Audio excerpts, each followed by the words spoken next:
He tenido la suerte de poder trabajar con grandes productos, que es muy bonito, ¿no? Ver el proceso y vivirlo y sentirlo al completo, ¿no? Es decir, Armando Ávila, por ejemplo, es muy bonito ver y conocer y ver ese proceso. Esta canción, desperté, ¿no? ¿Qué despertar? ¿Al despertar a qué? ¿A algo nuevo? Vino, precisamente, que es lo que digo en la canción, de ese momento de salir de tu casa.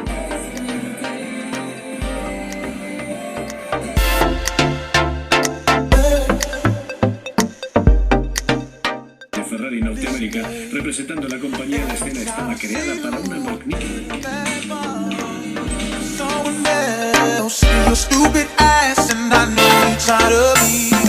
Asimismo, Superflash volviendo creando una sensación cuando apareció el show del motor de Seat Pininfarina. Están ahí en Rodeo Drive entre los coches que han creado algunos de los entrenadores de construcción.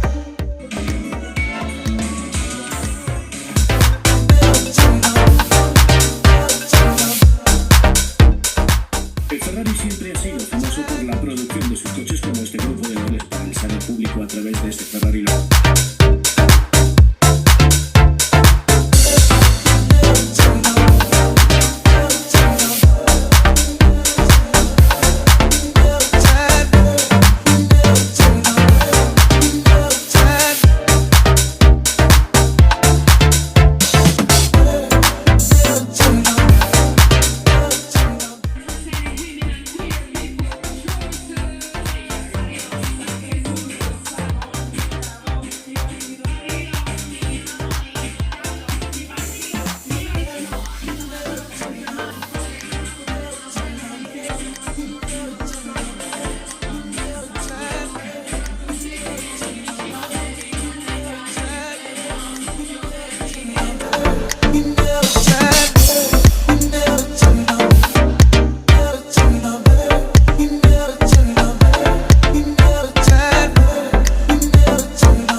De la marxa, Alfred.